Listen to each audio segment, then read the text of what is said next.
Kau geser kan? Masuk kan? Masuk. Atas. Iya, masuk. Iya, udah.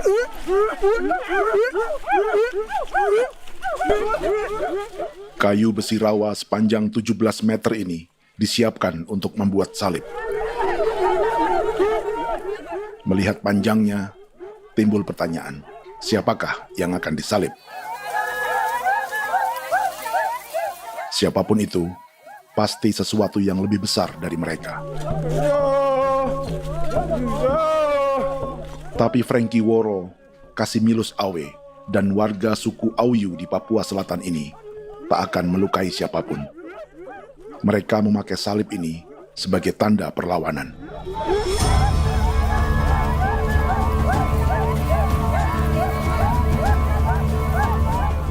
Yang mereka lawan memang lebih besar,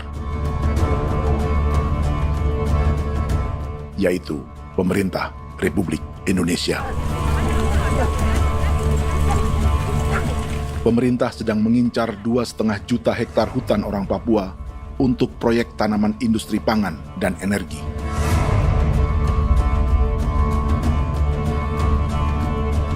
Ratusan kilometer dari salib orang-orang Auyu itu, orang Muyu sedang menyiapkan gerakannya sendiri.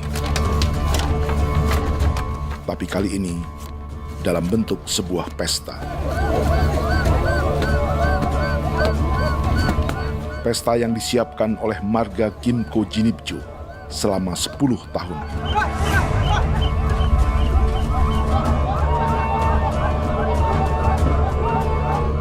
Sosok di marga ini adalah Willem Kimco, orang asli Papua yang tak punya kartu identitas kewarganegaraan manapun.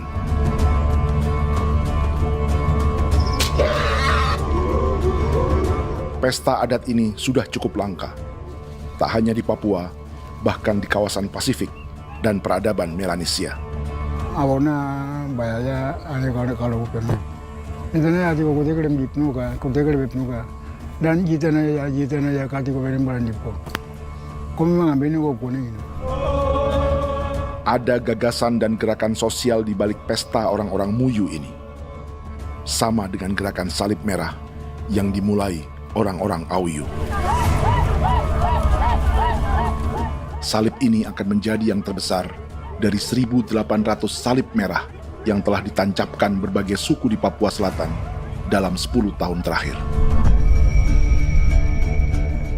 Ribuan salib merah yang dipadukan dengan palang adat adalah tanda larangan yang menyatukan unsur-unsur adat dan agama. Kami percaya bahwa kalau memang kami sudah tidak mampu untuk menyelesaikan persoalan ini, dalam hal ini perusahaan tidak bisa masuk, berarti kami minta bantuan kepada nenek moyang dan Tuhan. Atribut perang orang Auyu ini diukir atau dilukis, digambar di batang salib ini dengan tujuan bahwa kami larang dengan sangat keras. Jadi apabila siapapun, baik dari antara kita sendiri yang melanggar batas ataupun pihak lain yang mengganggu keselamatan hak tanah adat kami, maka kami siap untuk melakukan ancaman perang. Salib-salib ini tidak ditancapkan di halaman-halaman gereja, melainkan di tanah dan hutan adat, di dusun-dusun sagu, dan di tempat-tempat yang disakralkan.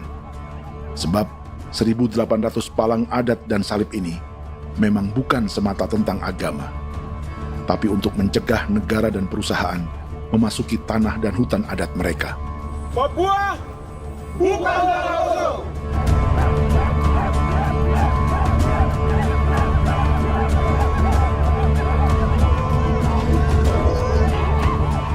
Di zaman TikTok ini, kami ingin menceritakan semua ini lewat film yang pendek.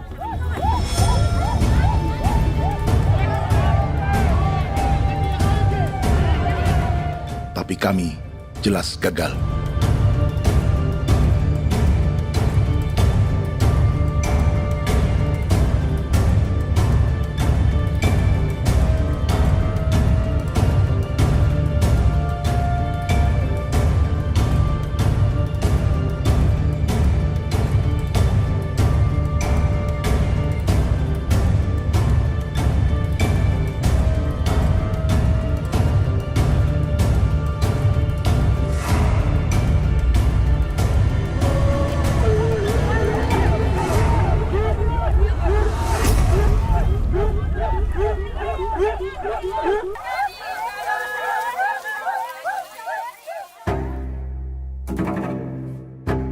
Di planet ini, ada 5 pemilik hutan hujan tropis terluas yang tersisa.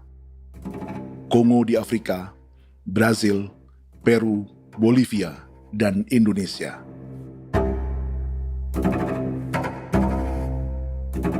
Di Indonesia, satu-satunya pulau yang hutannya masih terjaga adalah Papua, pulau terbesar kedua di dunia setelah Greenland. Lewat sejarah kolonialisme yang panjang, pulau ini kini dikuasai 2 negara. Bagian barat oleh Indonesia yang juga dikenal sebagai West Papua, dan bagian timur menjadi Papua Nugini. Dan tepat di perbatasan ini, di bagian Indonesia, sedang terjadi proyek pemusnahan hutan terbesar di dunia.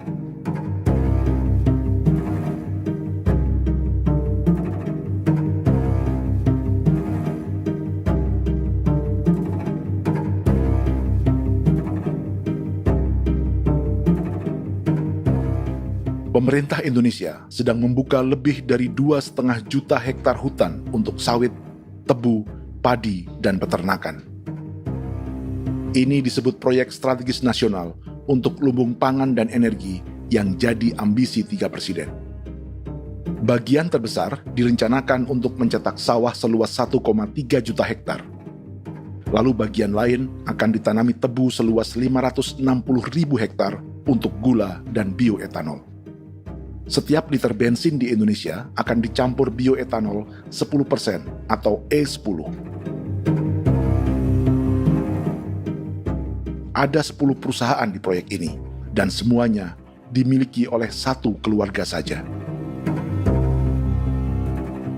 Berikutnya, ada areal sawit seluas 400.000 hektar untuk biodiesel. Targetnya mencampur 50% solar dengan minyak sawit atau B50. Dan terakhir, pemerintah akan membuka peternakan seluas 380.000 hektar. Jadi, apa yang salah dengan proyek pangan dan energi ini? 5 orang Papua dalam film ini akan menjawabnya.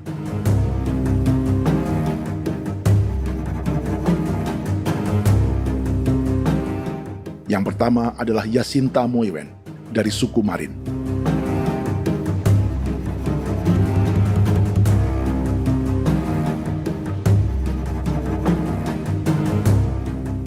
Yasinta dan warga di distrik Ilwayap di Merauke sudah menjadi korban. Hutan dan rawa sebagai sumber pangan dan ekonominya telah dihancurkan. Jalan sepanjang 135 km sedang dibuat, dan di kiri kanannya akan dicetak 1 juta hektar sawah. Mereka sulit menolak atau melawan. Salib sudah digeser, masih datang lagi dengan senjata mereka nih. Karena proyek ini juga dijaga tentara. Macam-macam senjatanya.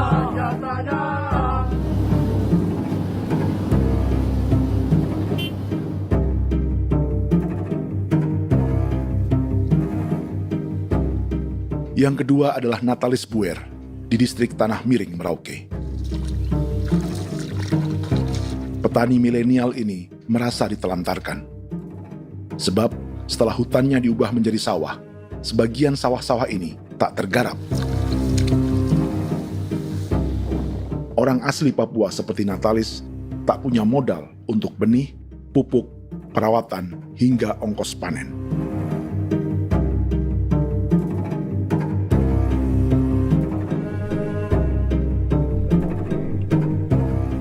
Orang ketiga adalah Vincent Kuipalo dari suku Yenan di distrik Jagebob, Merauke. Vincent dan suku Ye sedang menjadi korban. Hutan adat orang-orang Ye sedang dihancurkan untuk perkebunan tebu dan bioetanol. Tanah mereka juga diincar untuk markas-markas militer, pasukan yang akan menjaga proyek pangan dan energi ini.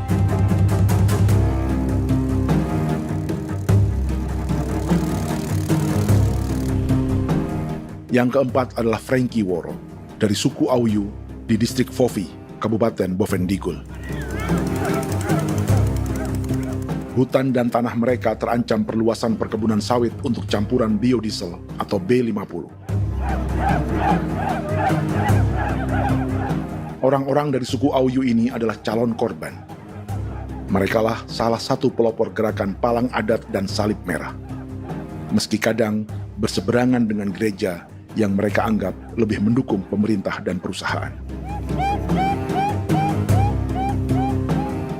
Mereka bahkan sedang merencanakan gerakan yang lebih besar, dengan salib yang lebih besar. Tanah milik Somu Sobisiba itu bahwa tanah ini diciptakan oleh Tuhan dan memberikan warisan kepada kami. Kami ini hanya hak jaga.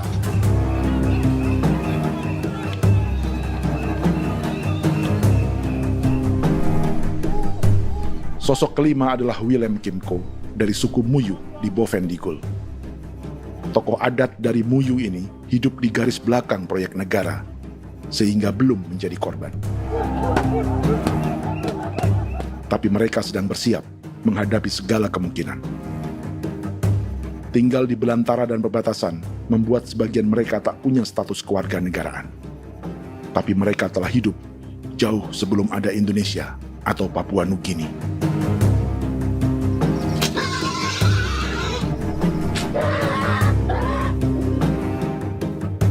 Kelimanya mewakili jutaan orang asli Papua yang sedang terancam eksistensinya.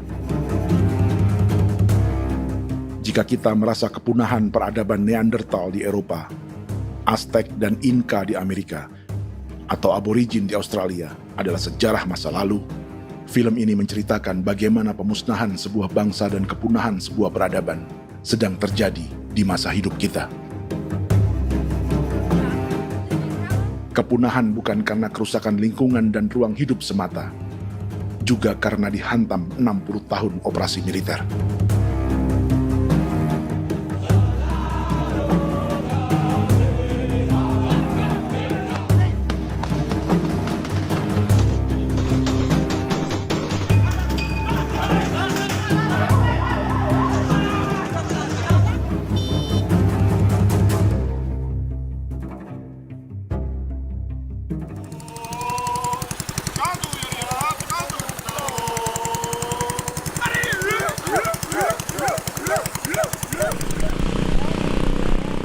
Frankie Woro dan orang-orang Auyu sedang berburu. Tapi lokasi perburuan mereka mulai dikuasai perusahaan perkebunan sawit.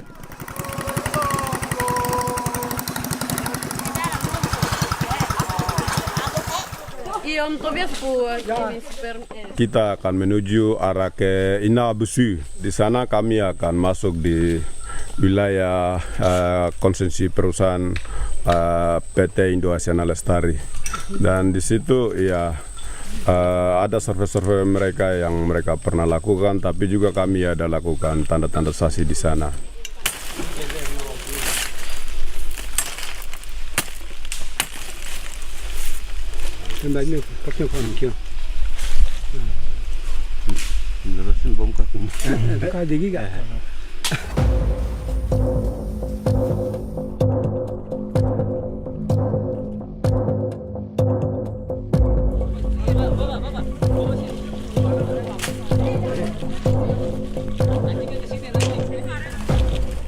Dapat dengan yang induknya, tapi karena induknya dia lari dan terlambat kerja, akhirnya yang bisa kita dapat dia punya anak ini saja.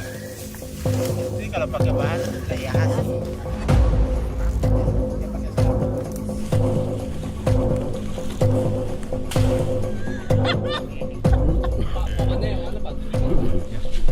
Pohon ini pohon bitanggur, dia punya kayu ini kita biasa gunakan untuk kerja perahu, dan juga kulit depu getanya itu kita pakai untuk kerja ini, panah-panah ini lem, jadikan lem ini, panah-panah. Hutan ini adalah supermarket bagi suku Auyu. Juga lumbung pangan atau bank untuk menyimpan deposito kekayaan alam. Hutan juga tempat yang penuh dengan sejarah suku, situs budaya, dan tempat-tempat sakral. Inilah yang sedang mereka pertahankan dari incaran pemerintah dan perusahaan. Untuk semua alasan ini, mereka menancapkan ribuan salib merah.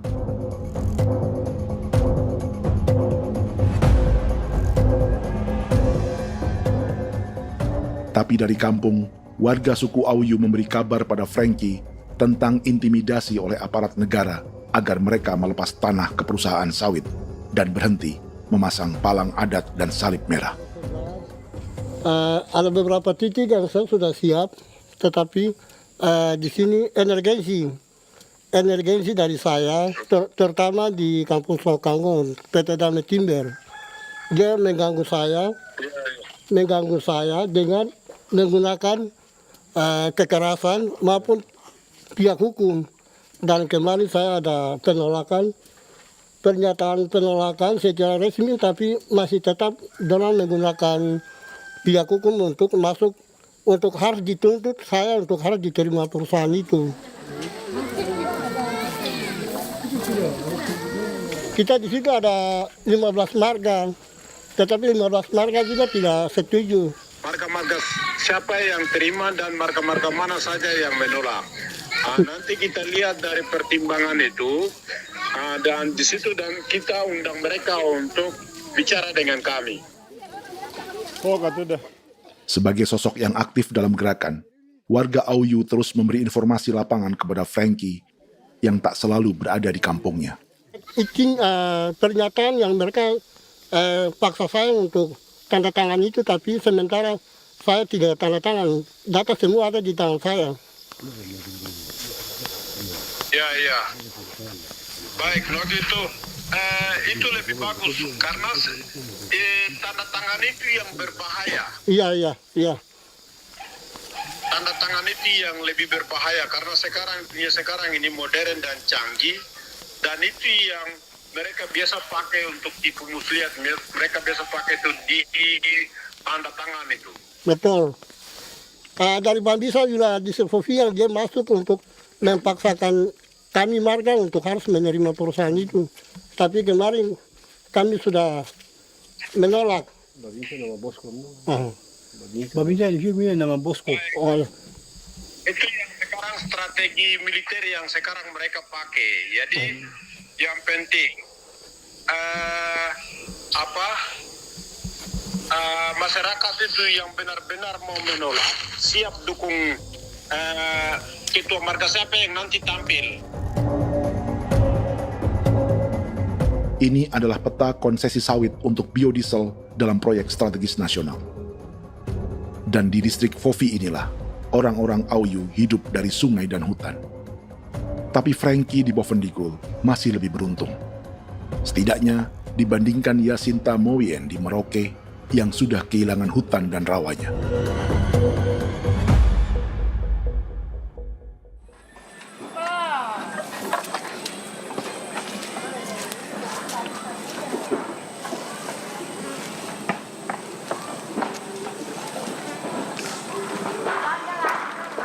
Yasinta dari suku Marin adalah petani sayur di Kampung Wanam, distrik Ilwayap, Merauke. Memanfaatkan lahan yang ada, ia berkebun dan menjual hasilnya ke pasar kampung. Ini ekonomi warga di Wanam untuk menghasilkan uang, lalu memberi barang kebutuhan yang tak bisa mereka produksi sendiri. Tapi kehidupan sebenarnya ditopang oleh ekosistem hutan dan rawa. Inilah sumber pangan utama dan peradaban mereka.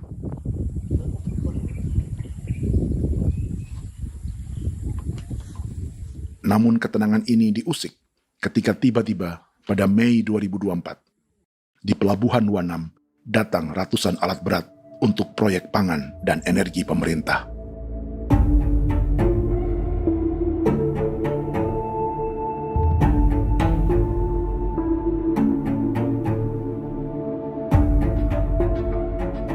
Kami masyarakat setempat kami tidak tahu.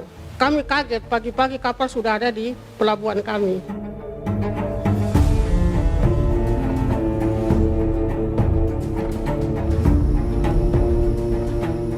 Yasinta Moiwen atau Enrika Gebze dan warga lainnya tak pernah diajak bicara atau dimintai pendapat.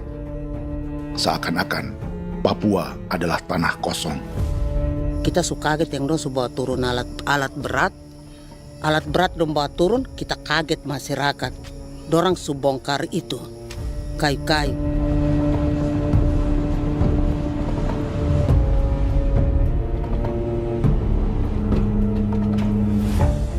Bersamaan dengan alat-alat berat itu, juga berdatangan tentara Indonesia untuk mengawal proyek pembukaan hutan milik Jacinta.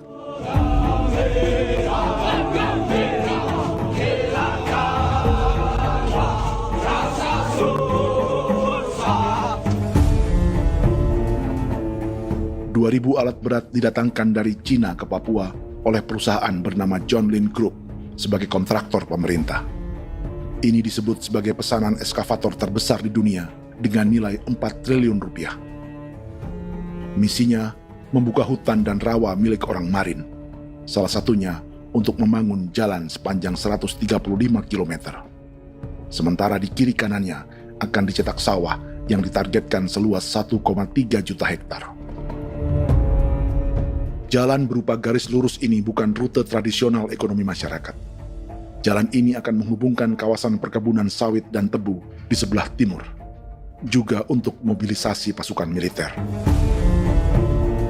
John Lin Group adalah perusahaan yang dimiliki Andi Samsudin Arsyad atau yang dikenal dengan Haji Isam.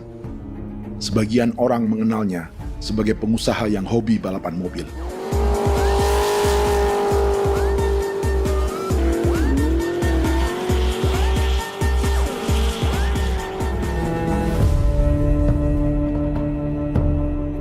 Tapi di Kalimantan, ia berbisnis batu bara, perkebunan sawit, pengolahan karet, penerbangan, perkapalan, dan biodiesel. John Lin Group kini juga menjadi pemilik perkebunan tebu dan pabrik gula terbesar di Indonesia. Sayapnya melebar dari Kalimantan hingga ke Bombana, Sulawesi Tenggara. Perkebunan tebu, pabrik gula, dan industri bioetanol inilah yang juga sedang dikembangkan di Papua.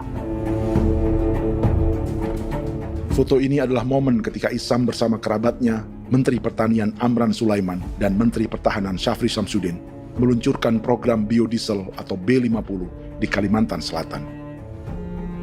B50 artinya setiap 1 liter solar, 50%-nya akan dicampur minyak sawit.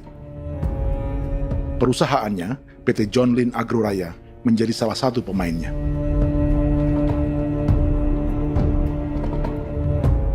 Sepanjang tahun 2025, saham PT John Lin Agroraya pernah naik hingga 700%.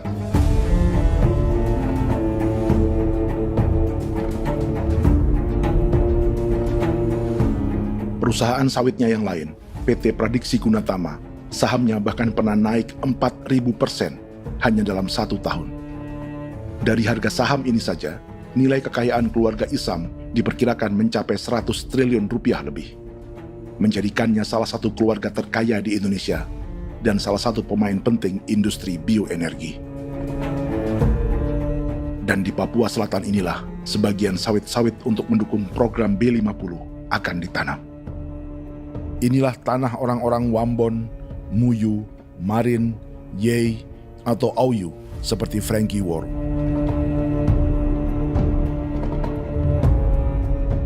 Haji Isam pernah menjadi tim kampanye nasional Presiden Joko Widodo dalam pemilu 2019 saat melawan Prabowo.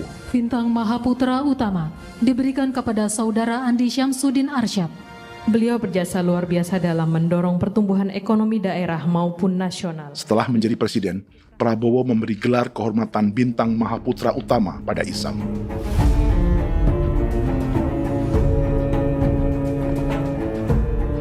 Sejumlah menteri Prabowo, juga kerabat dan orang-orang yang pernah bekerja di perusahaan Isam.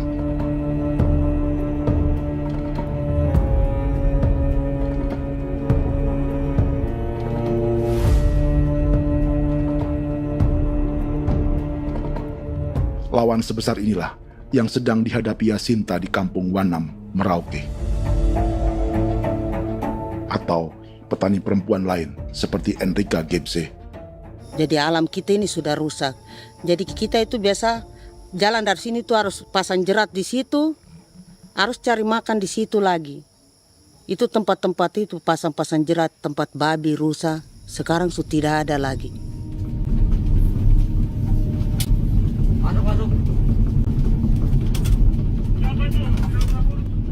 Rekaman ini memberi gambaran bagaimana Kasuari kehilangan rumah di bekas hutan dan rawa yang telah dibabat.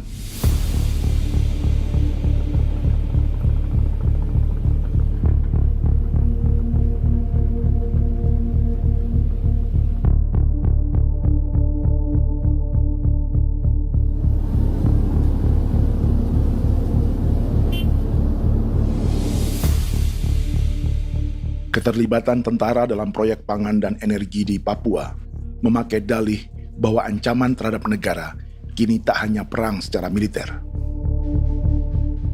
tapi juga melalui pangan dan energi. Kementerian Pertahanan pun terlibat karena proyek ini dianggap operasi militer selain perang. Jadi tugas kamu adalah menjaga sumber cadangan pangan nasional. Macam-macam senjatanya, Proyek ini menambah panjang alasan mempertahankan kehadiran tentara di Papua dalam 60 tahun terakhir. Saat ini, jumlah tentara Indonesia di Papua mencapai 56.000 personel, atau ada 1 tentara untuk setiap 100 orang Papua. Bandingkan dengan rata-rata nasional, di mana hanya ada 1 tentara untuk 696 penduduk Indonesia. Itu belum termasuk polisi. Artinya, 1 orang Papua dijaga lebih banyak senjata dari rata-rata penduduk Indonesia. Tanah dan hutan diambil secara sepihak untuk kepentingan pembangunan batalion dan bandar antariksa. Ini bentuk perampasan masyarakat. Penolakan kehadiran markas-markas militer terjadi di sejumlah tempat di Papua. Tak hanya karena trauma dan ketakutan, juga karena mengambil tanah-tanah adat.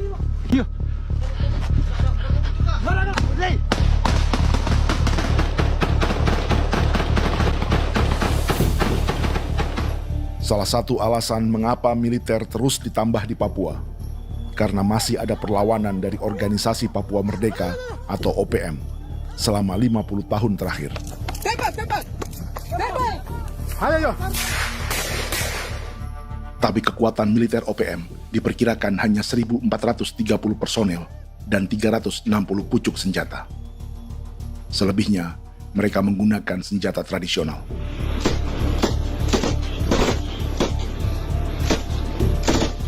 Dengan demikian, kekuatan tentara dan polisi di Papua 58 kali lebih besar dari gerilyawan Organisasi Papua Merdeka.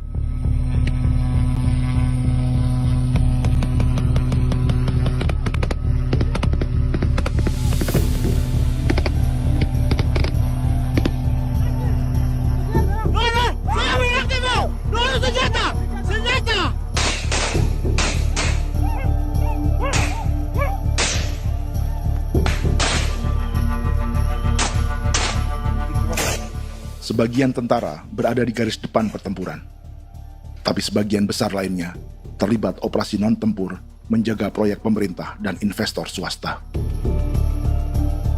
Seperti Batalion Infanteri Teritorial Pembangunan di distrik Jagebob, Merauke ini. Lokasinya bersebelahan dengan konsesi lahan tebu untuk gula dan bioetanol milik PT Murni Nusantara Mandiri. Baik perusahaan maupun markas militer, keduanya mengambil hutan milik suku Ye dari marga Kuipalo. Tapi dorong datang, tanam ini saja di sini, tanam papan nama ini. Victor Kuipalo menunjukkan apa yang terjadi. Jadi kita juga kaget ini. Nah, kalau ini papan nama ini memang, ini papan nama ditanam tapi bukan haknya mereka yang ini. Ini hak kami di sini, hak dusun kami, marga Kuipalo yang punya hak dusun ini. Setelah memasang patok, alat berat mulai bekerja untuk membangun markas militer di tanah orang Ye.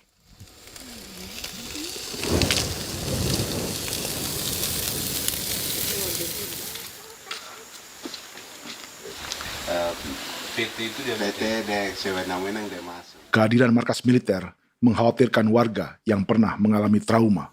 Takut kenapa? Kalau macam yang awal macam sekarang bu kampung hidup ini kan aman. Terus kenapa harus didirikan korem di sini? Bukankah dengan adanya Korem semakin aman ada tentara di sini? Kalau untuk kampung kayaknya tidak bisa aman kalau ada tentara, paling masyarakat dipukul itu ini. Kalau kampung hidup begini malah saya sejahtera dan saya punya masyarakat. Apa pernah ada pengalaman buruk sebelumnya dengan tentara di daerah sini?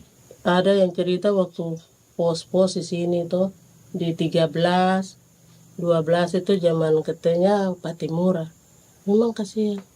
Malah kita punya orang ini yang dianiaya betul, dipukul. Disuruh kerja bakti tidak mau atau lama mencari, namanya kita pangkur sagu itu butuh waktu 1 minggu. Kalau lama begitu ya paling diseret dapat pukul itu. Operasi militer Indonesia di Papua dimulai tahun 1962 lewat Operasi Trikora. Tapi perlawanan bersenjata pertama di Papua baru dilakukan tahun 1965 di Manokwari. Nanti tanggal 1 Mei jam 12.30 pemerintahan di Irian Barat mutlak akan jatuh di tangan.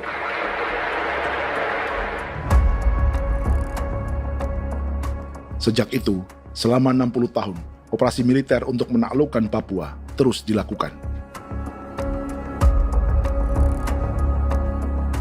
Salah satu operasi militer paling berdarah adalah Operasi Wibawa untuk memenangkan Indonesia dalam jajak pendapat tahun 1969.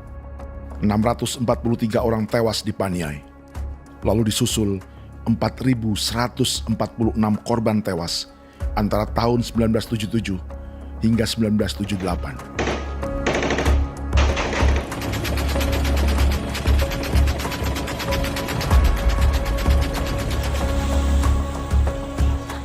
Operasi militer ini menimbulkan gelombang pengungsian hingga kini.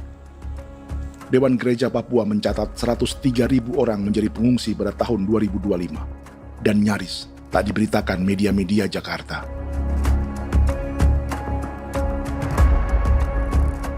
Jumlah pengungsi terbesar tercatat di Nduga yang mencapai 20.000 jiwa. Banyak di antaranya yang sedang hamil, seperti Jubiana, salah satu pengungsi Nduga.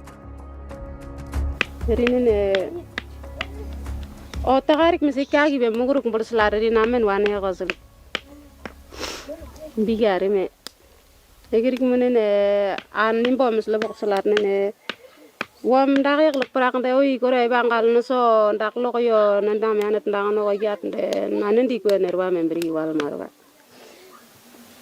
egirik menene wa tri mbel no semana o ngal siya kaya ber kumbik nyak masala ore na me wo gosuluk ri namen wani go semane kuman nak wani wani ndemo go ndak misri namen bre go go nak no semana ne nebe minit waru ra kana bi nindige war be mino pragit de laina bulan maret april yana mana kantan barak na lire na bamne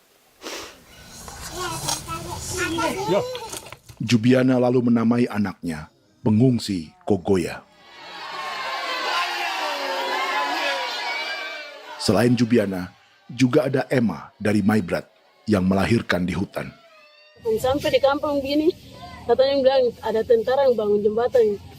Nah, capek itu juga pun masih tahan. Kembali lagi ke hutan lagi. Seperti itu sampai sejatuh di tengah jalan. Orang sampai terbanting di kayu semuanya. Berasa sakit begitu. Melengkapnya tuh Domika Serli, pengungsi Wako. Masyarakat sipil dari Kampung Aitrem sementara mengungsi karena kampungnya sementara dikuasai oleh TNI Polri. Seratusan ribu pengungsi di Papua saat ini jauh melampaui jumlah yang mengungsi ke Papua Nugini tahun 1984, yaitu 10.000 orang karena menghindari operasi militer.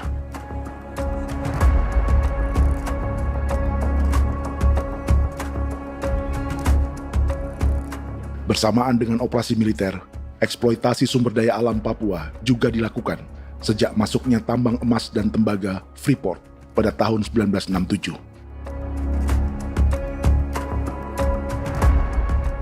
Disusul perkebunan sawit awal tahun 1980-an.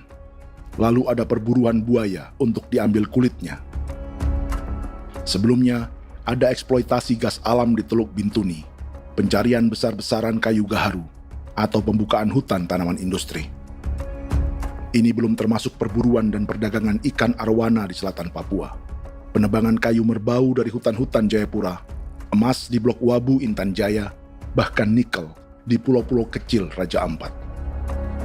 Dan kini, dalam skala yang belum pernah terjadi dalam sejarah, Papua dipaksa mencetak sawah, tebu untuk bioetanol, dan sawit untuk biodiesel.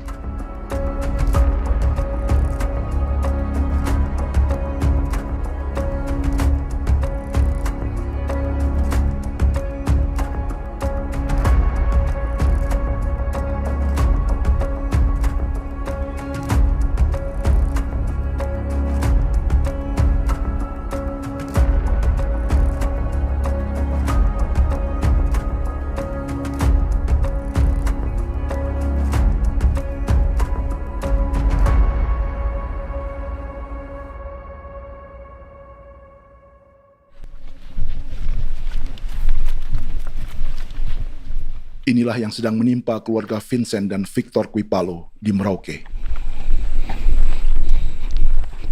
Hutan mereka diambil untuk markas militer dan industri perkebunan, PT Murni Nusantara Mandiri.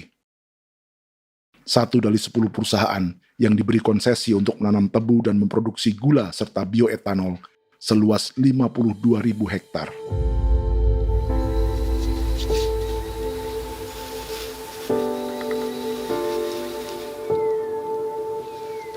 Perusahaan ini dianggap mengambil hutan dan tanah orang-orang Ye, terutama marga Kuipalo, yang memiliki hak adat terhadap 2.300 hektar hutan.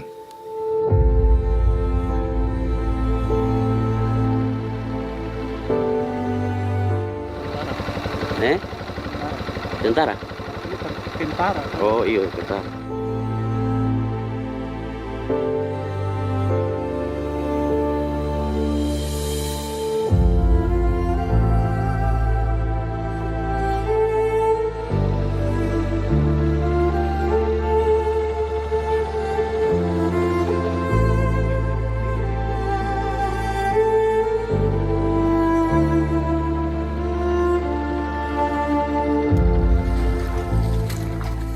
Keluarga Kuipalo sedang melihat apakah perusahaan semakin mengancam tanah mereka.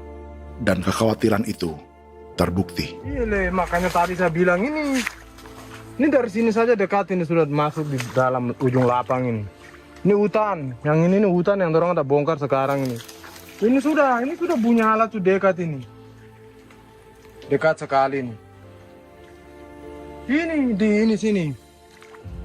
Nacau, kelapa itu yang jalan lama, jalan setapak ini. Dari udara, terlihat alat-alat berat semakin mendekati tanah orang-orang Ye, marga Kuipalo.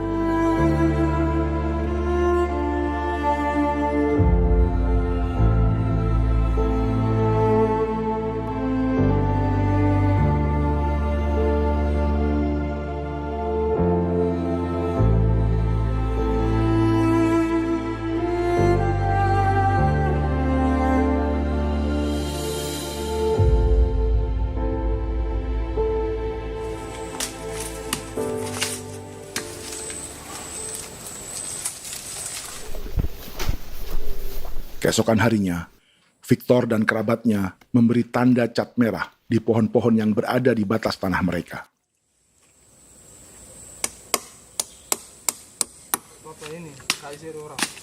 Tapi tanda peringatan adat ini tak diindahkan perusahaan.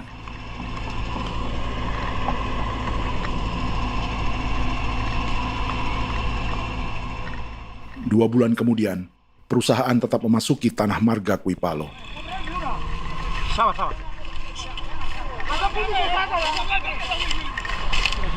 Kami manusia, kau lihat. Tapi sudah sakit hati sekali saya katakan tadi. Ini sama baik ini kalau tinggal berubah lagi tangan, kami juga punya tangan. Hanya beda rambut. Mister itu juga. Woi. Buka. Tidak.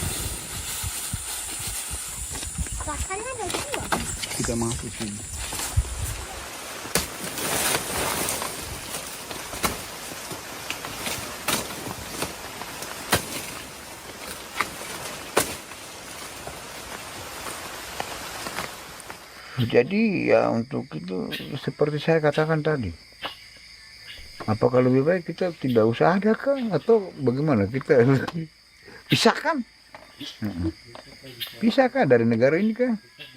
Jangankan tuh, saya kemarin bicara sama Daniel, datang sama saya dengan persoalan Kodam ini.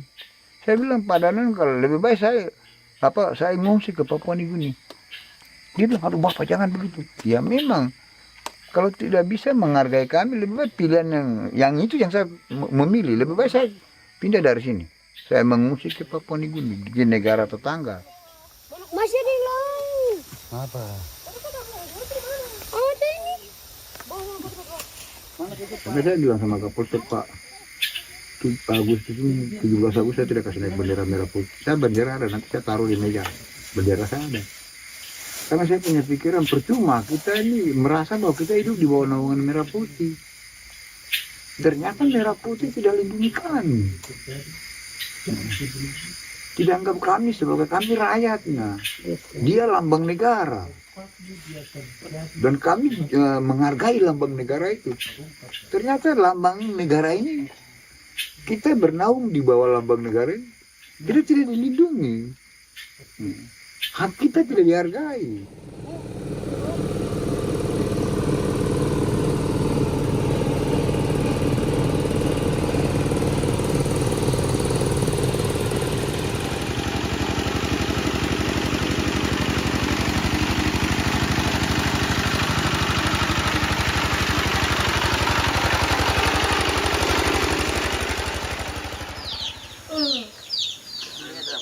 Marga Kuipalo dari suku Ye terus mendapat teror dan intimidasi agar melepas tanah mereka yang hanya dihargai Rp300.000 per hektar. Tapi mereka tidak berjualan tanah. Makanya mama itu tidak suka untuk lepas tanah. Untuk apa? Baru di dalam hutan itu ada obat-obat tradisi. Itu sudah Kalau macam ada sayur juga, kita ambil sayur yang dia tumbuh sendiri. Jadi kita ini mau kemana, kalau itu sudah digusur, ya habis. Kita ini jadi penonton. Jangan sampai kita ini duduk minta di jalan. Jadi kita tidak mau seperti itu. Makanya tanah itu kita tidak melepas. Tapi mungkin orang lain tuh dia senang saja. Lebih baik saya pegang uang merah dulu. Saya bisa beli-beli itu ini. Nanti datang uang sudah habis, gembel, mau cari kemana lagi, hutan sudah habis, mau makan ikan di mana, kali sudah hancur. Seperti Yasinta di Wanam, suara dan gerakan kaum perempuan Papua sangat nyaring dan tak bisa diabaikan. Saya sebagai perempuan tolak untuk perusahaan masuk di sini. Karena kalau saya terima anak-anak saya mau dikemanakan, mau tinggal di mana. Apapun yang terjadi saya tetap tolak. Demi tanah ini saya akan berjuang, demi saya punya anak-anak. Yang katanya mengutamakan anak Papua, nyatanya yang kerja kebanyakan ya orang-orang Jawa. Dan sendiri orang Jawa, tapi bukan mau bicara yang tidak-tidak. Memang kenyataannya seperti orang-orang Papua itu diterbelakangkan, kurang diutamakan, gitu.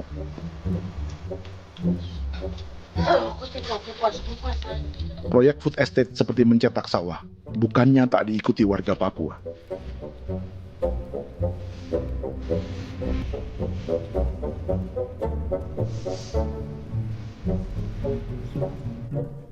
Salah satunya Natalis Buer di distrik Tanah Miring, Merauke.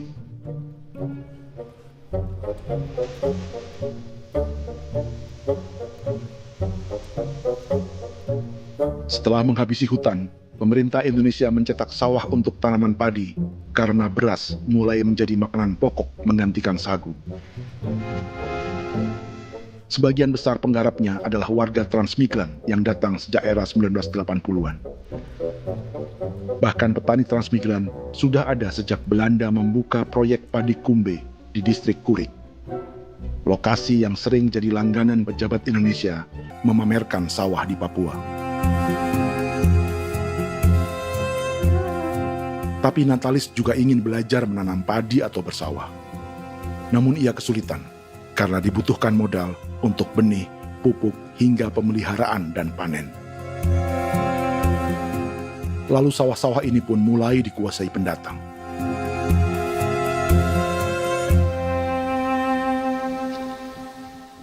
Tapi sejauh ini di kampung kami ini yang saya lihat memang ada kelompok kami punya di sini yang sudah tergabung dalam Gapoktan, kemudian masuk dalam optimalisasi lahan.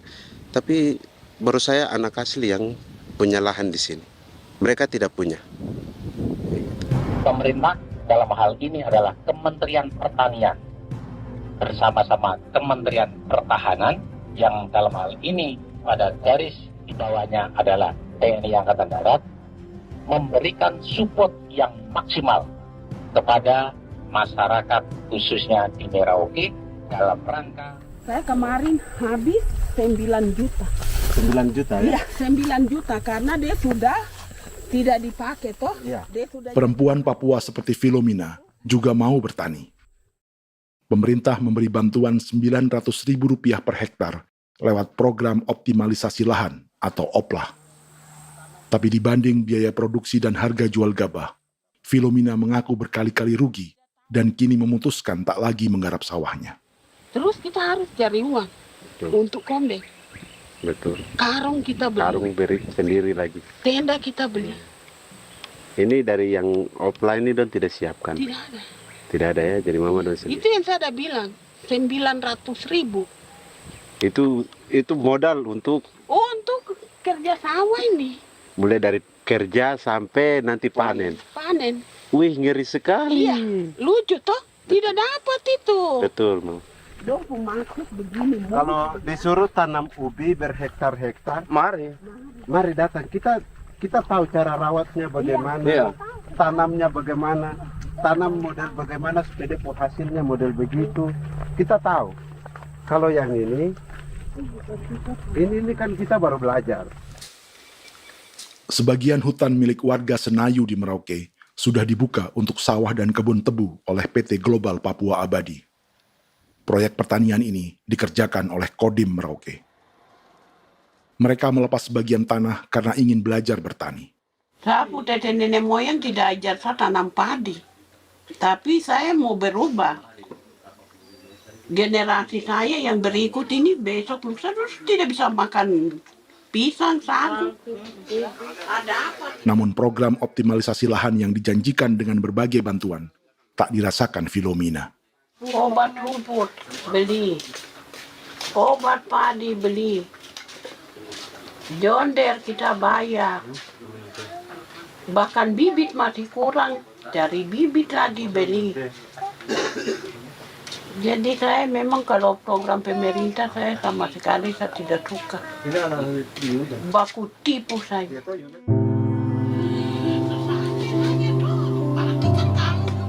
Mereka merasa ditinggalkan sendiri, jatuh bangun belajar bertani padi. Sementara sumber pangan dan air yang semula mudah didapat, kini telah berganti sawah dan kebun tebu. Dulu kita masih bisa jalan, nanti masak di kali, pakai air kali. Minum pakai air kali. Sekarang kok mau masak? Tidak ada air. Air sudah susu, mau minum tidak bisa. Sudah dengan obat. Drone semprot debu itu saja drone. Drone yang semprot. Saya lihat di itu. Jadi kita bukan drone yang terbang di atas untuk disemprot. Iya, itu semprot obat. Dong lempar pupuk di bawah ya dia mengalir ke kali. Mengalir ke kali, ke rawa-rawa.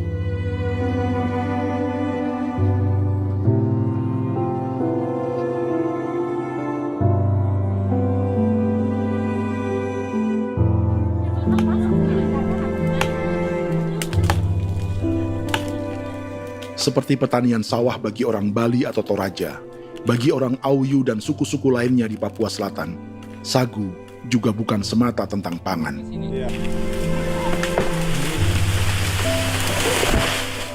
Bagi orang Auyu dan Marin, sagu adalah kerabat, sosok orang tua, sosok nenek moyang yang harus dijaga dan dilindungi. Lagi bikin apa mama ini mama? Pakai toko itu sagu.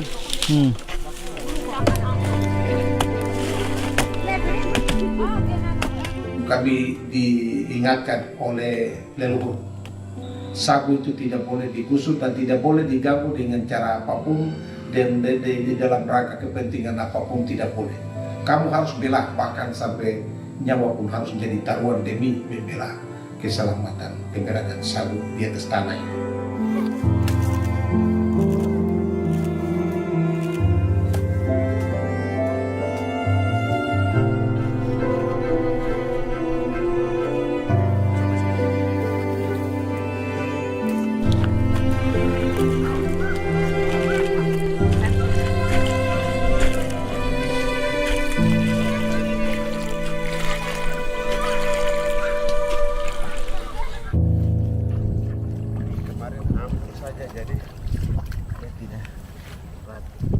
Menurut Natalis, pemerintah di Jakarta mendefinisikan lumbung pangan semata urusan beras dan mencetak sawah. Sebenarnya orang Papua itu bukan tidak bisa bertani. Kami tanam ubi itu bagian dari pertanian. Nah, pertanian yang dimaksud oleh pemerintah itu harusnya selalu itu kalau bisa pemerintah harus spesifikkan pertanian apa yang dimaksud, pertanian tanam padi atau pertanian tanam ubi, petasan dan lain-lain. Ini yang harus dispesifikkan dulu. Begitu, sehingga tidak menjustifikasi kami orang asli Marin bahwa kami tidak bisa bertani, bukan.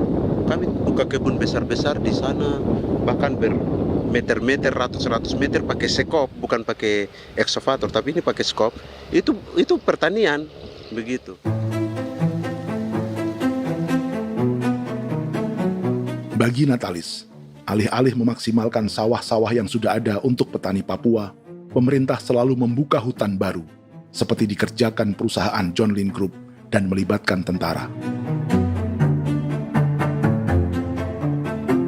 Padahal, sejarah keterlibatan militer dalam proyek food estate atau cetak sawah adalah sejarah kegagalan yang bertubi-tubi 4 presiden selama 30 tahun terakhir.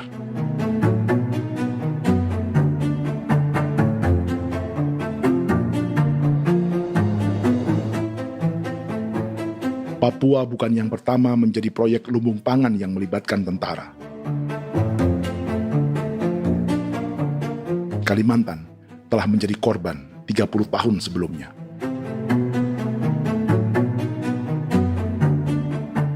Ini adalah bekas hutan yang sudah dibuka di Pulang Pisau, Kalimantan Tengah.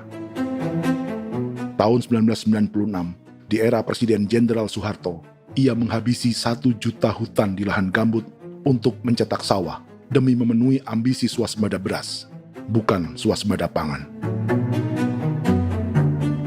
Hutan tropis Kalimantan dihabisi dalam skala yang belum pernah terjadi dalam sejarah. Di bawah rezim militeristik, tak ada yang berani melawan keinginan Soeharto, termasuk orang Dayak seperti Kuneng. Nggak bisa dihalangi itu. Nggak boleh dihalangi. Ya kalau ada kata-kata aja menghalangi, sudah kita diseret ke kepolisian dulu. Atau bisa langsung di PKI-kan? Iya, di PKI-kan gitulah. Jadi kita tuh nggak berani apa-apa dulu tuh. Ya. Apa maunya aja. Misal bilangnya A. Setahun setelah pengundulan hutan skala besar itu, tahun 1997, untuk pertama kalinya Kalimantan mengalami kebakaran lahan dan kabut asap terbesar dalam sejarah.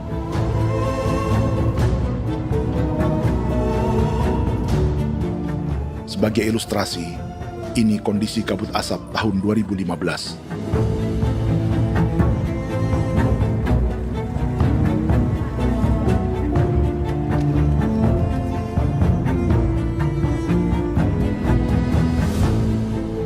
Proyek 1 juta hektar sawah Jenderal Soeharto itu gagal.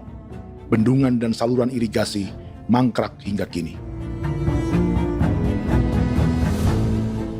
Mei 1998, rezim Soeharto tumbang, 2 tahun setelah ia menumbangkan jutaan hektar pohon di Kalimantan.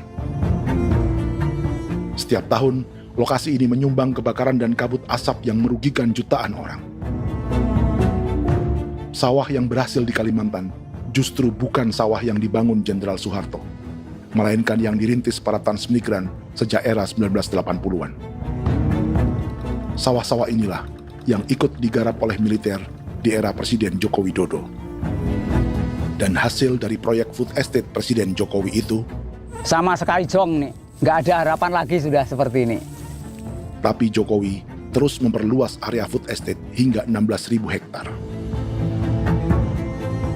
Presiden Jokowi juga menyerahkan urusan lumbung pangan ini kepada Prabowo yang saat itu menjadi Menteri Pertahanan. Salah satunya di Kabupaten Gunung Mas, Kalimantan Tengah, untuk membuka perkebunan singkong seluas 31.000 hektar. Food Estate Singkong Jenderal Prabowo ini dimulai dengan membuka 600 hektar hutan di Tawai Baru. Proyek singkong untuk bioetanol ini pun dijaga tentara. Dan seperti Jenderal Soeharto, proyek Jenderal Prabowo ini pun gagal.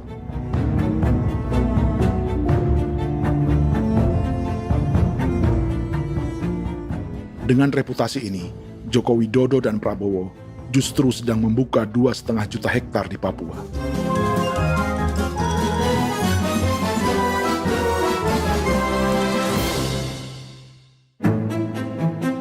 Setelah Jenderal Soeharto, Presiden Jenderal Susilo Bambang Yudhoyono juga mencoba membuka food estate di Papua sejak tahun 2010. Namanya Merauke Integrated Food and Energy Estate atau MIFE. Proyek ini juga gagal. Lalu di lokasi yang sama, Jokowi berusaha meneruskan dengan proyek mencetak sawah 1,2 juta hektar yang juga gagal. Sekarang yang paling siap adalah 1,2 hektar. Yang 1,2 juta hektar. Dan kini, Prabowo yang pernah gagal dengan 600 hektar singkong di Kalimantan justru akan mengulangi di Papua dengan skala 2,5 juta hektar. Di daerah Papua pun harus ditanam kelapa sawit supaya bisa menghasilkan juga BBM dari kelapa sawit. Dalam setiap proyek pangan dan energi di Papua, yang lebih menonjol bukan tanaman pangannya, melainkan untuk energi atau bahan bakarnya. Sawit untuk biodiesel dan tebu untuk industri bioetanol. Ada 10 perusahaan yang diberi konsesi hingga 0,5 juta hektar untuk tebu. Dan 10 perusahaan itu dimiliki oleh satu keluarga saja.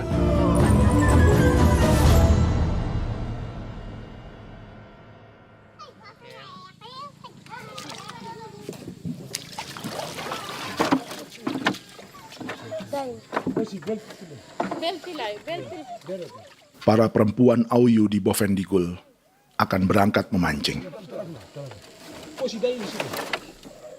Priska Beni membantu menyiapkan perahu.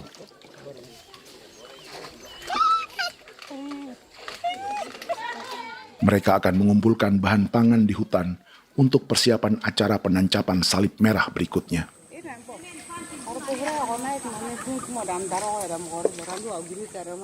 Priska sudah mengambil posisi memancing.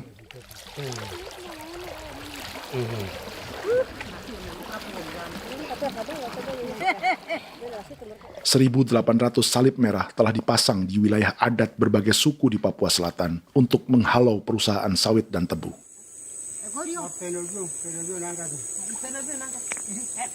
Maria Tebung yang paling muda datang membawa hasil.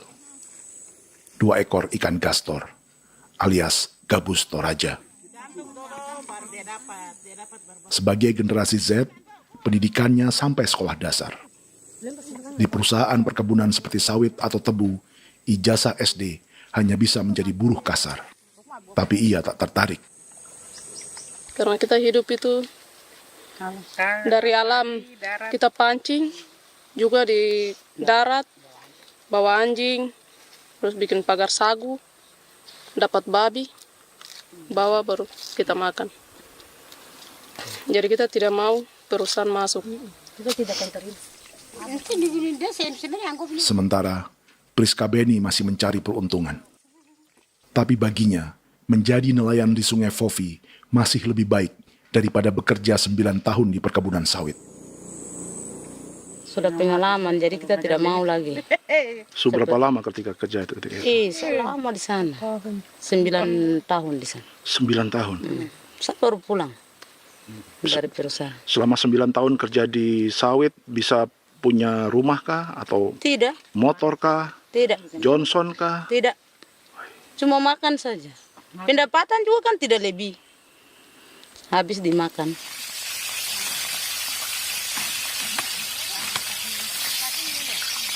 Satu minggu libur berapa hari? Tidak libur. Minggu tetap kerja? Tetap kerja. Tidak bisa ke gereja? Hari Minggu kerja. Hari Minggu juga kerja. Dia tidak mengenal agama perusahaan itu. Di grup perusahaan sawit Korindo, Priska digaji 2 juta rupiah per bulan dan tinggal di mes karyawan. Tapi gaji itu dipotong bahan makanan atau BAMA rata-rata 1 juta rupiah setiap bulan. Korindo adalah grup perusahaan yang salah satu usahanya adalah hutan tanaman industri dan sawit di Bovendigul dan Merauke. Di Papua, mereka memakai bendera PT Tunas Sarwa Ema. Perusahaan ini pernah memberi bantuan pada Keuskupan Agung Merauke. Keuskupan Merauke belakangan mengeluarkan pernyataan mendukung proyek strategis nasional di Papua. Umat Katolik yang memprotes sikap gereja tersebut ditangkap polisi. Jadi selama 9 tahun tidak bisa nabung? Tidak. Makan saja. Makan saja. Makan saja. Menabung bagaimana? Keperluan banyak. Tidak sampai. Habis di anak-anak uang sekolah. Uang 1 juta itu mana sampai. Mau nabung juga tidak cukup. Sudah pengalaman, jadi kalau di sini perusahaan mau masuk tidak. Tidak.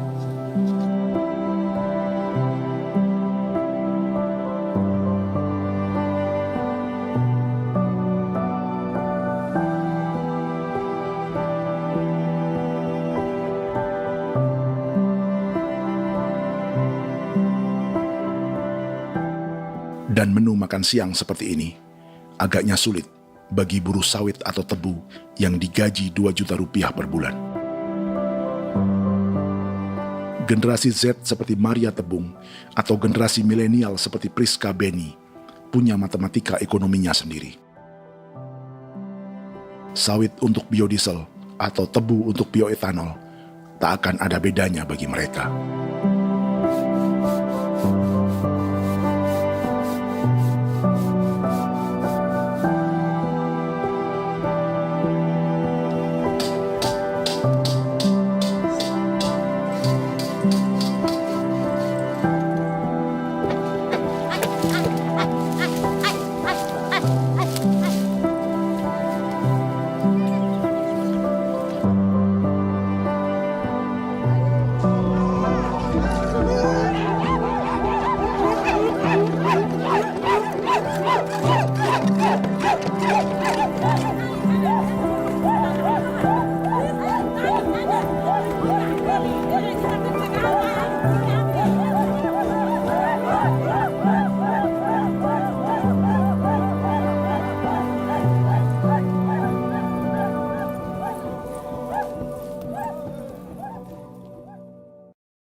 Perkebunan tebu 1,5 juta hektar di Merauke adalah ide 3 presiden untuk menggenjot penggunaan bioenergi sebagai campuran bahan bakar fosil.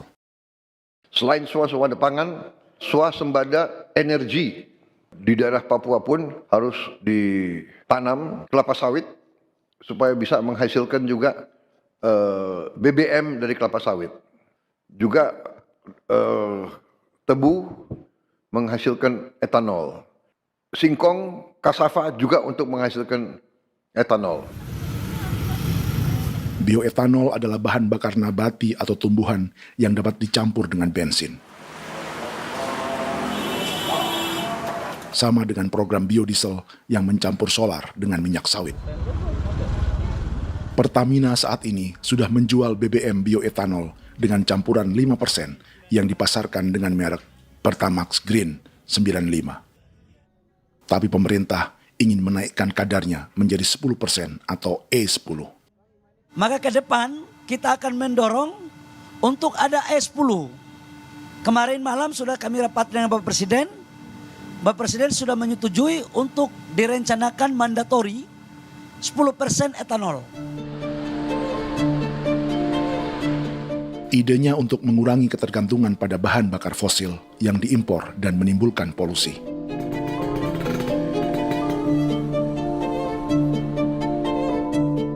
Tapi bioetanol bukannya tak mengorbankan lingkungan, hutan, rawa, dan manusia. Karena program E10 membutuhkan 7,3 miliar liter bioetanol, maka lahan yang dibuka untuk menanam tebu bisa mencapai 1,3 juta hektar. Sementara saat ini, luas perkebunan tebu di Indonesia hanya 500 sampai 600 ribu hektar. Artinya, butuh lahan baru hingga 800 ribu hektar untuk menanam tebu. Dan 500 ribu hektar diantaranya sedang dibuka di Papua. Hutan yang tadinya untuk menumbuhkan pangan berubah jadi tanaman untuk bahan bakar di jalanan. Kecepatan pulihnya hutan beradu dengan jumlah dan kecepatan kendaraan di jalanan.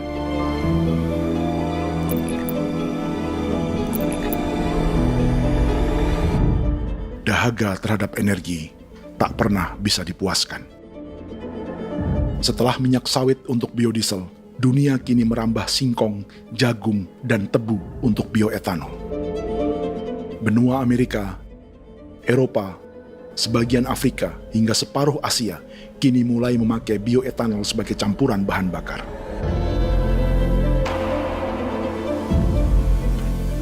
Selain perebutan lahan, masa depan dunia juga dibayangi semakin mahalnya harga pangan karena persaingan antara perut manusia dengan tangki kendaraan. Ini adalah lokasi perkebunan tebu dan bioetanol PT Murni Nusantara Mandiri yang mengancam tanah Vincent Quipalo dan orang-orang Ye di Merauke. Beberapa kilometer di selatan adalah PT Global Papua Abadi yang mengancam tanah orang-orang Muyu dan Marin. Dua perusahaan ini adalah bagian dari 10 perusahaan yang mendapat konsesi lahan untuk tebu dan bioetanol di Merauke. Batas konsesi mereka bahkan sama dengan batas negara Indonesia dengan Papua Nugini. Salah satu ciri bahwa peta konsesi ini dibuat di Jakarta dari atas meja. Sama seperti kolonial Inggris dan Belanda ketika mereka membagi Pulau Papua dengan garis lurus pada abad 19. Seakan Papua adalah tanah kosong. Bedanya, meski peta konsesi ini mengatur batas 10 perusahaan, tapi perusahaan-perusahaan ini sebenarnya dimiliki oleh satu keluarga saja. Ini nama 9 dari 10 perusahaan tebu dan bioetanol di Merauke, Papua. 99% saham mereka dimiliki sebuah perusahaan bernama PT Merauke Nusantara Manis. Sementara 1% sisanya dimiliki PT Merauke Gula Mandiri. Tapi saham kedua perusahaan ini dimiliki PT Merauke Sugar Group. Dan perusahaan ini 90% sahamnya dimiliki pengusaha bernama Angelia Bonaventure Sudirman, serta perusahaan bernama Zico Trust dan Resource Harvest. Lalu 10% lainnya dikuasai PT Papua Energi Abadi, yang pemiliknya adalah Dudi Christian dan Angel Madeline. Sekarang, mari kita lihat siapa mereka. Angelia Sudirman adalah keponakan dari salah satu konglomerat sawit Indonesia, Martias Fangiono. 9 perusahaan di Papua ini berada di bawah bendera Merauke Sugar Group. Dan Merauke Sugar Group hanya satu dari 7 grup perusahaan milik keluarga Fangiono.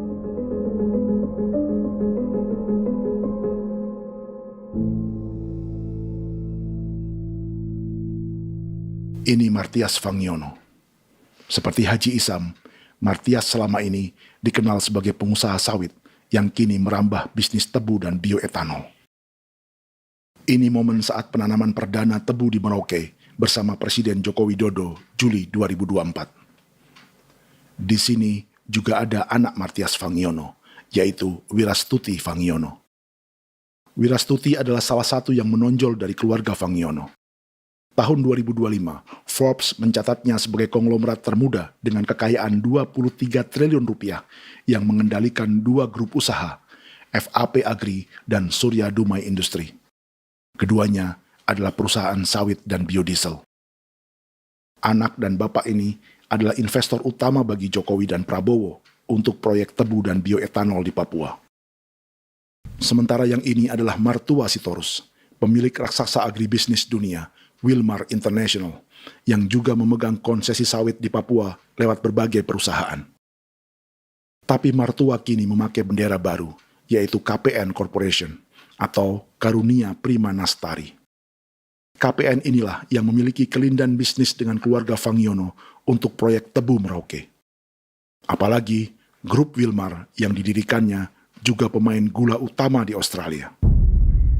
Tahun 2010, Wilmar membeli 100% saham perusahaan gula terbesar Australia, Sucrogin. Akuisisi senilai 1,5 miliar dolar Amerika ini langsung menjadikan Wilmar pemain tebu terbesar kelima dunia. Sebagian bibit tebu yang ditanam di Merauke adalah varietas yang dikembangkan Lembaga Riset Gula Australia atau Sugar Research Australia. Sugar Research Australia lalu menjalin kontrak pengembangan bibit dengan PT Global Papua Abadi milik Fangiono. Tapi masalahnya, Sugar Research Australia adalah badan publik yang tugasnya memajukan petani tebu dan sebagian dananya berasal dari pajak warga Australia. Itu artinya, warga Australia membiayai pengembangan bibit tebu untuk investor dan pemerintah Indonesia. Dokumen ini menunjukkan bahwa lembaga yang dibiayai warga Australia itu pernah memiliki kontrak penyediaan bibit dengan PT Global Papua Abadi milik keluarga Fangiono. Kontrak itu baru berakhir pada November 2024. Artinya, saat Presiden Jokowi dan keluarga Fangiono menanam bibit tebu pada Juli 2024 ini, kontrak itu masih berlaku. Nama lain dalam keluarga ini adalah Siliandra Fangiono, yang pada tahun 2024 dijuluki Raja Sawit Termuda dengan kekayaan 39 triliun rupiah dalam catatan Forbes. Ia mengendalikan grup First Resources. Secara umum, keluarga Fangiono memiliki 20 perusahaan di Sumatera, 32 perusahaan di Kalimantan, 1 di Jakarta, 2 di Singapura, dan 25 perusahaan di Papua. Di Papua, perusahaannya tersebar dari Sorong, Mapi, hingga Merauke. Para politikus dan pejabat Indonesia terus membesarkan konglomerasi, meski Martias Fangiono pernah divonis 1,5 tahun penjara karena kasus pembalakan liar dan kebun sawit ilegal tahun 2007. Sementara tahun 2022, Wilmar terlibat kasus korupsi ekspor minyak sawit dan divonis mengembalikan kerugian negara 11,8 triliun rupiah. Tumpukan uang ini disebut sebagai pembayaran dari grup Wilmar yang diterima secara simbolis oleh Presiden Prabowo pada Juni 2025 lalu. Tapi peran raksasa biodiesel dan bioetanol dunia ini belum akan surut di Indonesia. Bahkan sebaliknya. Sebuah dokumen presentasi bisnis dari Wilmar International Limited pada tahun 2010 ini bisa menjadi petunjuk. Presentasi ini bagian dari proses pembelian 100% saham raksasa tebu Australia, Sucrogin. Dalam presentasi ini, Wilmar mengaku ditawari konsesi lahan 200.000 hektar di Papua, atau dulu disebut Irian Jaya, untuk menanam tebu. Dengan penerbangan hanya 2,5 jam dari kantor Sucrogin di kota Townsville ke Merauke, Wilmar akan mengawinkan bisnis gula dan bioetanolnya menjadi pemain dunia. Dan lokasi yang diincar oleh Wilmar adalah distrik Ilwayap di Merauke, kampung halaman Yasinta Moiwen. Dan persis disinilah, 14 tahun kemudian, ribuan eskavator John Lynn Group milik Haji Isam mulai membuka hutan sebagai kontraktor pemerintah.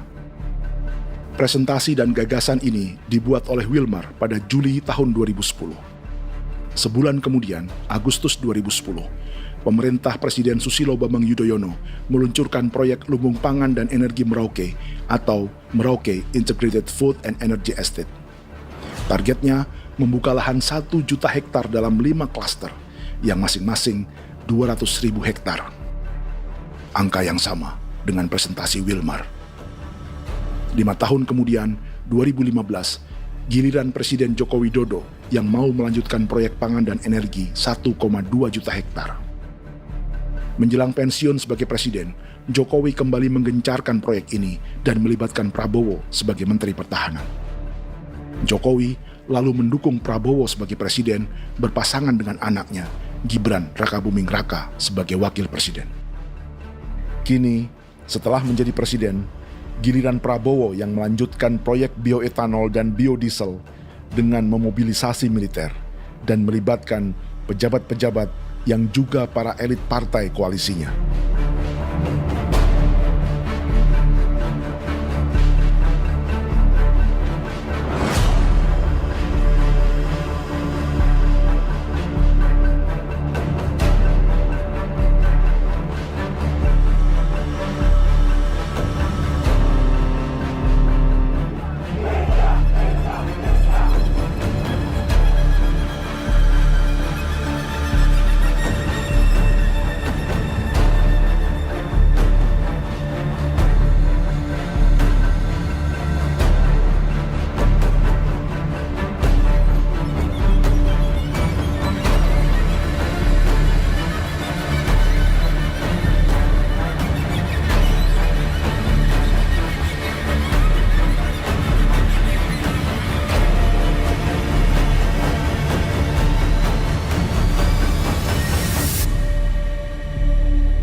Tahun lalu, hutan-hutan di Pulau Jawa dalam waktu singkat berubah menjadi perkebunan tebu di bawah rezim kolonial Belanda. Orang Jawa menjadi buruh dan petaninya dipaksa menanam tebu. Dari kolonialisme dan politik tanam paksa itu, Belanda memperkaya negara dan para investornya. Tak puas membuka hutan untuk perkebunan di Jawa dan Sumatera, kolonial Belanda menanam tebu hingga di Suriname dan mengerahkan ribuan orang Jawa sebagai buruh pada tahun 1890. Inggris yang sudah menguasai negara seluas India dan Papua Nugini pun masih menanam tebu jauh di tengah Samudra Pasifik, di tanah orang-orang Fiji. Lalu memindahkan puluhan ribu orang India menjadi buruh di sana.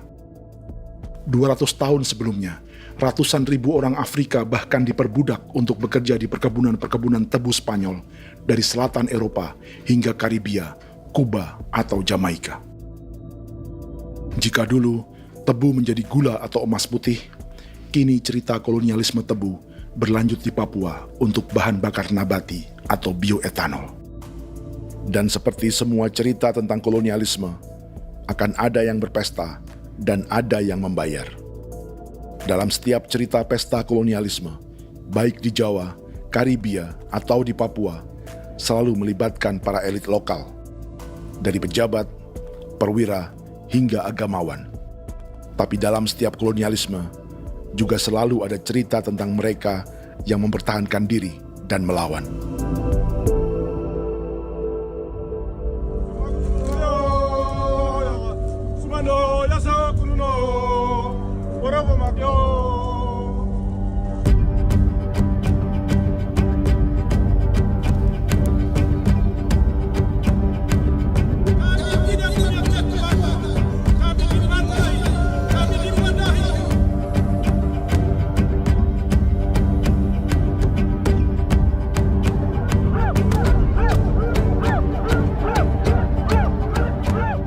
Dalam sejarah Gereja Katolik banyak pemimpin-pemimpin yang adalah tanda petik itu adalah Judas-Judas juga. Jadi itu sudah pasti karena itu adalah manusia. Nah, satu sisi sebagai manusia dalam perjalanan digoda, apalagi ada dalam posisi-posisi jabatan ya mungkin banyak tawaran-tawaran lain, lalu disitulah terjadi pergeseran keberpihakannya kepada misi gereja tadi itu untuk umat, untuk mereka yang tertindas. Orang kirim eksavator, orang kirim tentara, orang kirim polisi, pukul kami bukan pencuri, kami tidak pernah mencuri orang barang. Kami tidak pernah menangis ke orang lain, kami tidak pernah menangis ke kita bapak mama, kami menangis kepadamu. Tuhan kami lemah. Ibu tidak tahu. Dia kata, ini hijau orang datang ke bangsa kami, ke wilayah kami untuk kasih habis kami.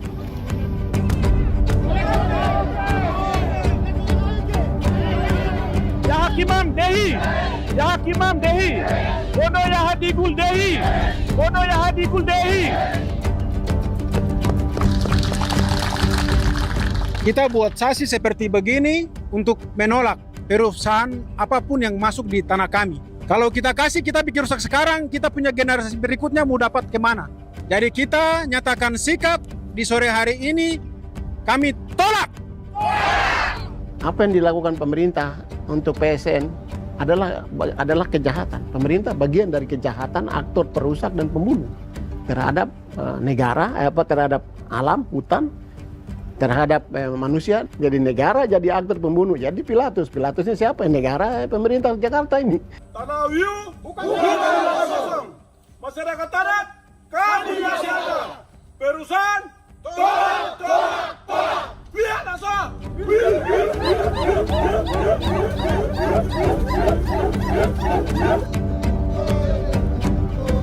Jika tanah adat dan hutan adat hilang, kami mau hidup di mana? Maka di sini saya mau bilang, negara jangan tipu-tipu kami lagi.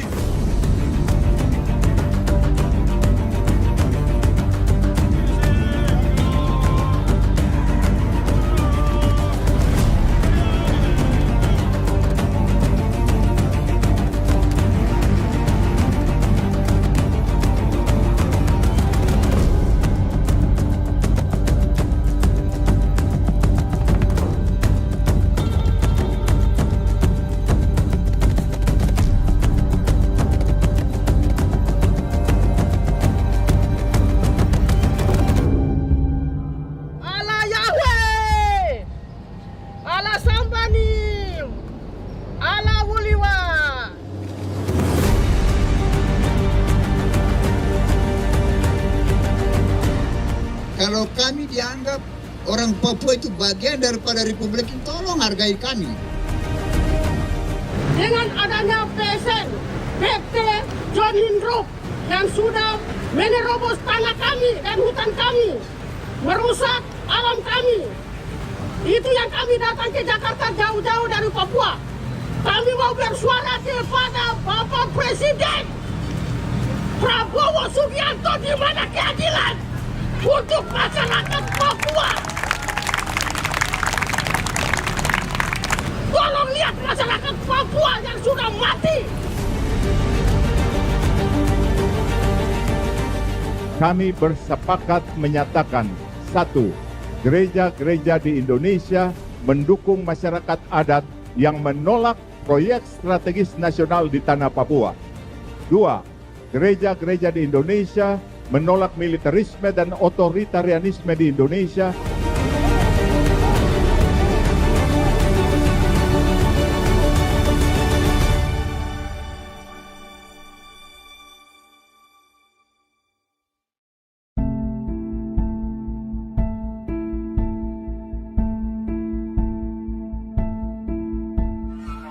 Kita sering merasa banyak hal buruk sudah jadi cerita sejarah.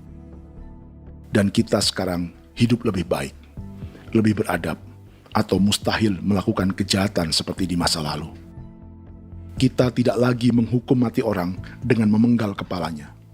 Kita menembaknya atau menyuntik racun agar tertidur dan mati. Tapi ada hal-hal yang tak berubah. Salah satu pembantaian yang kuat di ingatan kita adalah kejahatan Nazi atau genosida di Rwanda. Padahal pembantaian juga sedang terjadi di masa kita, seperti di Gaza, Palestina. Penghancuran sebuah peradaban seperti Indian di Amerika atau aborigin di Australia juga kita anggap masa lalu. Sekarang kita merasa lebih baik dan lebih toleran. Padahal proses penghancuran bahkan pemusnahan yang sama sedang terjadi terhadap bangsa Melanesia di Papua. Begitu juga dengan praktik kolonialisme. Kita merasa penjajahan seperti dilakukan Portugis, Inggris, atau Belanda sudah menjadi sejarah. Dan Indonesia tidak mungkin menjajah. Padahal itulah yang sedang terjadi dan dirasakan di Papua.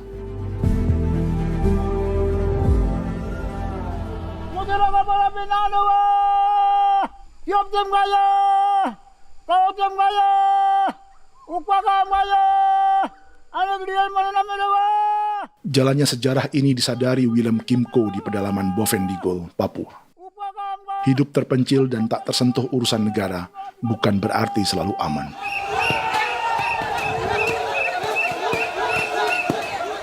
Untuk sampai di tempat ini, orang-orang Muyu menempuh 2 hari berjalan kaki mengarungi hutan, lembah, dan sungai. Termasuk mereka yang datang dari perbatasan Papua Nugini. Mereka berkumpul untuk memenuhi undangan pesta adat yang disebut Awon Atatbon atau Pesta Babi. Yang mengundang adalah marga Kimco Jinipjo. Yang dituakan di marga ini adalah Willem Kimco. Ia tak punya kartu tanda penduduk dan kewarganegaraan manapun, baik Indonesia atau Papua Nugini. Tahun 1984, 10.000 orang Papua, terutama suku Muyu, mengungsi ke Papua Nugini untuk menghindari operasi militer Indonesia, termasuk Willem Kimco.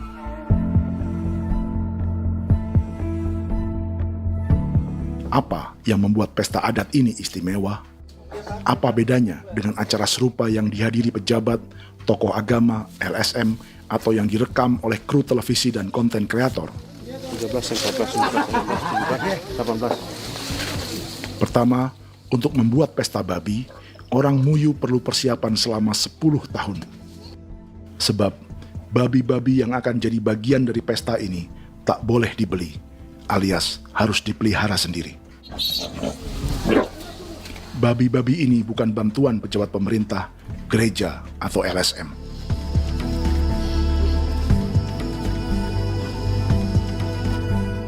Yang kedua, babi-babi ini tidak dipelihara di kandang.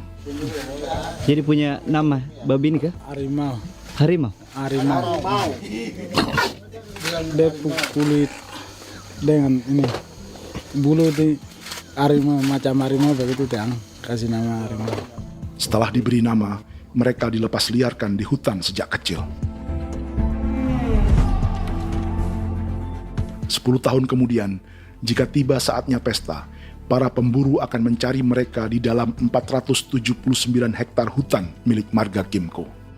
Suku atau marga lain tak akan mencurinya di hutan, karena mereka sudah punya babi dan wilayah masing-masing.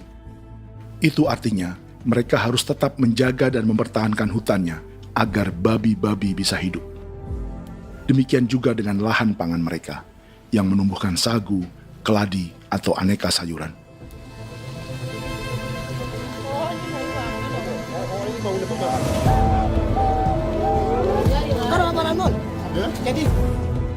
Yang ketiga, dalam Awon Atatbon atau pesta babi, binatang ini tidak dimakan secara gratis.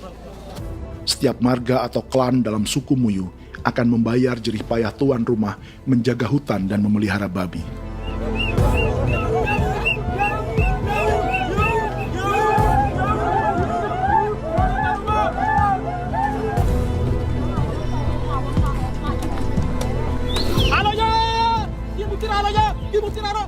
Ini seperti arisan untuk menjaga budaya dan lingkungan.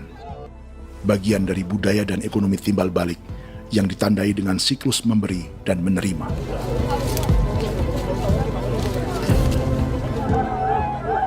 Ini juga cara orang Muyu membangun dan memperluas aliansi. Awon bet begul bet, ulan yau kandoet, asat bet anani, asat bet jenek liga anani, oh ando amte anani, menini tena yage, kepo kemo ko di mana, kepo kemo mayat me, kep tetek no mayango, kep kanin bet wini ke iftore wen, ne tena ya kadek me, oke, kepo nanti kuto kemo, kepo kepasar kuto orangnya, kene man gini wane wanjo, koko kati bolon jalbengo, koko kuning bolon jal. Jika Willem Kimco dan marganya bisa menjaga hutan dan wilayahnya, marga lain ikut diuntungkan sebagai sebuah ekosistem. Demikian juga sebaliknya. Alasan keempat, mengapa pesta babi ini memiliki tempat khusus dalam peradaban orang Muyu, karena Willem Kimco khawatir peradaban mereka akan punah, menyusul ancaman terhadap ekosistem dan hutan. Setiap marga atau klan harus mengkonsolidasi diri dan membangun aliansi.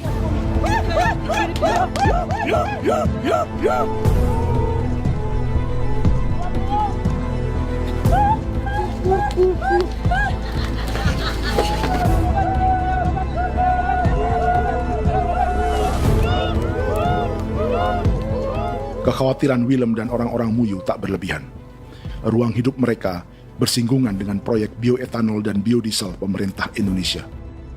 Mereka juga tahu apa yang telah dan sedang menimpa suku lain seperti Auyu di Bovendigul atau Yainan dan Marin Anim di Merauke.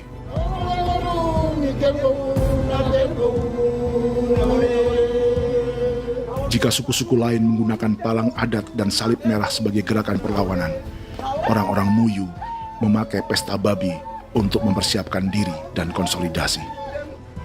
Sebab, berbeda dengan saat mengungsi tahun 1984, kali ini yang datang ke tanah orang-orang Muyu tak hanya tentara, juga alat-alat berat bersama para pebisnis pangan dan energi.